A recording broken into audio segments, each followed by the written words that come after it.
Marseille. Le Vélodrome. 60 000 supporters en fusion.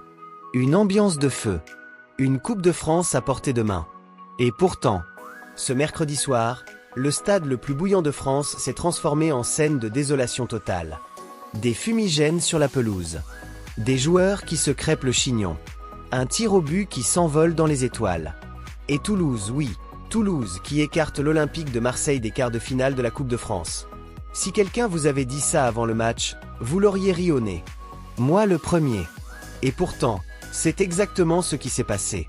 Score final, 2-2 et 4-3 au tir au but pour le TFC. Alors aujourd'hui, on revient ensemble sur cette soirée folle, électrique, dramatique et franchement embarrassante pour l'EM. On analyse le match, les déclarations, les incidents, et surtout, qu'est-ce que ça dit sur l'état actuel de ce club? Restez bien jusqu'à la fin, parce que j'ai un avis tranché sur tout ça. Et je pense que vous allez être d'accord avec moi. C'est parti. Pour comprendre à quel point cette élimination fait mal, il faut d'abord rappeler le contexte. L'EM n'a plus remporté la Coupe de France depuis 1989, 36 ans. 36 ans de disette, de demi-finales ratées, de sorties prématurées. Pour les supporters marseillais, cette compétition, c'est une blessure ouverte. Chaque saison, l'espoir renaît. Chaque saison ou presque la désillusion revient. Et cette année, il y avait quelque chose de différent dans l'air. L'EM recevait à domicile, au Vélodrome, devant son public. Toulouse, malgré sa belle saison en Ligue 1, restait sur le papier un adversaire abordable. La route vers la finale semblait dégagée. Alors quand le coup d'envoi est donné ce mercredi soir, les 60 000 supporters phocéens y croient vraiment. Le tifo est magnifique. L'ambiance est là. Tout est réuni pour écrire une belle page d'histoire. Mais le football, c'est cruel. Et ce soir-là, il l'a été plus que jamais. Les Marseillais prennent l'avantage. Logique, à domicile, poussés par leur public. Ils mènent. Ils contrôlent. Tout se passe comme prévu. Et là, Toulouse frappe. Les Toulousains reviennent au score. Un but qui calme le Vélodrome, qui refroidit d'un coup toute cette ferveur. Mais l'EM réagit. Deuxième but marseillais. 2-1, le Vélodrome reprend vie. On se dit que cette fois, c'est plié. Toulouse ne peut pas revenir deux fois. Sauf que Toulouse, justement, ne lâche rien. Réégalisation toulousaine. 2-2, c'est le tournant du match. Les Marseillais semblent sonner. Comment ont-ils pu se faire reprendre une deuxième fois? Et les 90 minutes ne suffiront pas à les départager. Direction les prolongations. Puis les tirs au but. Les tirs au but. Le moment de vérité. Celui qui fait des héros ou des fantômes. Dans le camp toulousain, le gardien Kjetil se prépare. Ce Norvégien, il sait ce qu'il fait dans ces moments-là. Il a analysé. Il a travaillé. Et surtout, il croit en son équipe. Il le dira après. J'avais confiance en mes gars, ils avaient aussi confiance en moi. On analyse toujours les tendances, mais c'est toujours un feeling. Un feeling.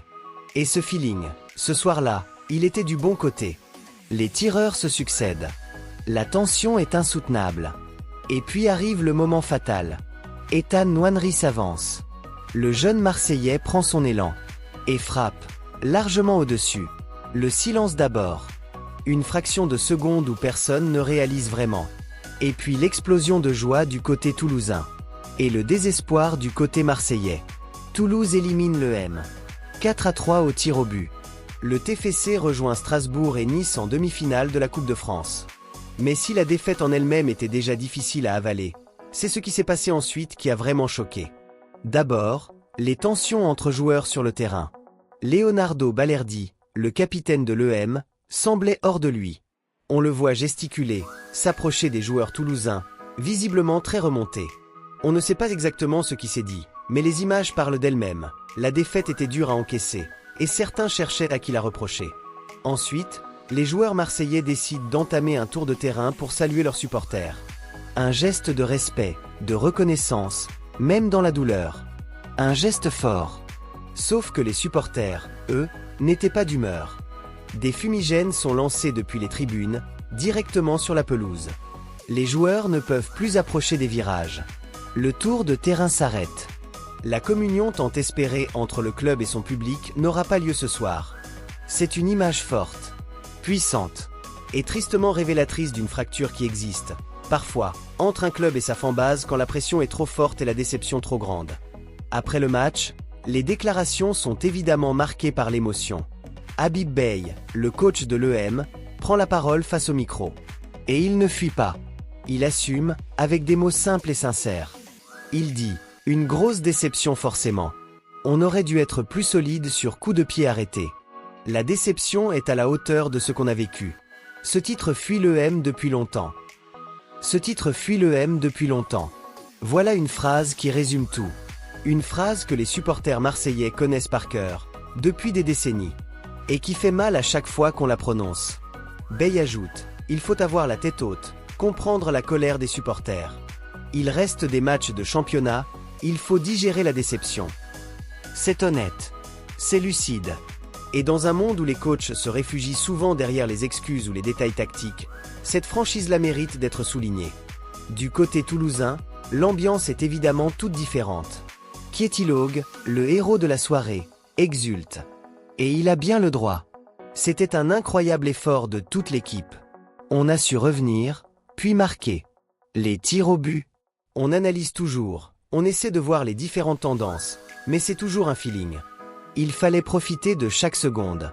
On va célébrer ça. On va célébrer ça. Vous imaginez l'état du vestiaire toulousain ce soir-là? Avoir éliminé l'EM, au Vélodrome, en quart de finale de la Coupe de France? C'est le genre de soirée dont on parle pendant des années. Maintenant, laissez-moi vous donner mon analyse. Parce que cette élimination, elle ne tombe pas du ciel. Premier point, les coups de pied arrêtés. Beye lui-même l'a pointé du doigt.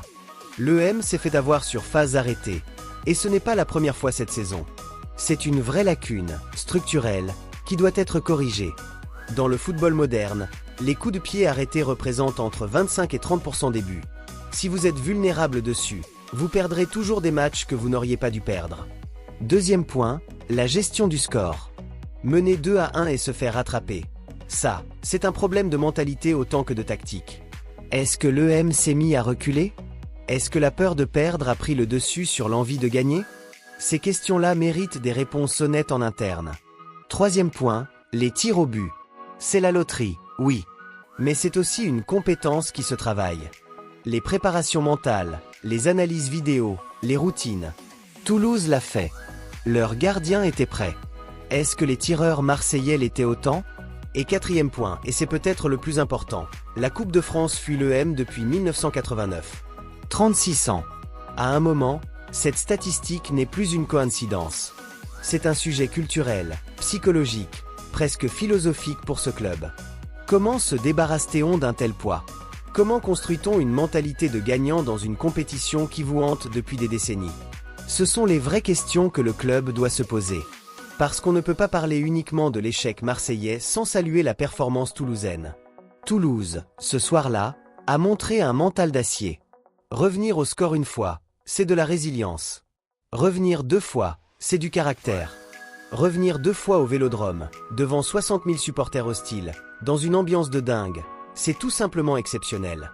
Le TFC rejoint donc Strasbourg et Nice en demi-finale. 3 clubs qui ne sont pas du top 4 habituel de la Ligue 1. 3 clubs qui prouvent que la Coupe de France reste une compétition ouverte, imprévisible, magique. Et pour Toulouse, c'est une aventure qui continue. Une demi-finale de Coupe de France, c'est rare. C'est précieux. Et vu leur parcours cette saison, on aurait tort de ne pas les prendre au sérieux pour la suite. Alors voilà, l'EM est éliminé. Toulouse avance.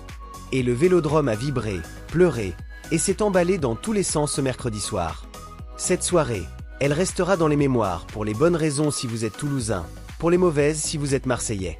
Mais surtout, elle pose des questions fondamentales sur l'EM, sur ses ambitions, sur sa capacité à aller chercher des titres. Beye a dit qu'il faut digérer la déception et se concentrer sur le championnat. C'est la bonne attitude. Mais digérer ne veut pas dire oublier. Il faudra tirer les leçons. Maintenant, j'ai une question pour vous. Est-ce que vous pensez que l'EM peut encore sauver sa saison en Ligue 1? Ou est-ce que cette élimination marque un tournant négatif pour le club? Donnez-moi votre avis dans les commentaires, je lis absolument tout. Et si cette vidéo vous a plu, si vous voulez qu'on continue à décortiquer l'actualité du foot français ensemble, faites-moi plaisir, likez, commentez et abonnez-vous si ce n'est pas encore fait. La cloche de notification aussi, pour ne rater aucun épisode. On se retrouve très vite pour la prochaine analyse. Prenez soin de vous. Et comme toujours, vive le football!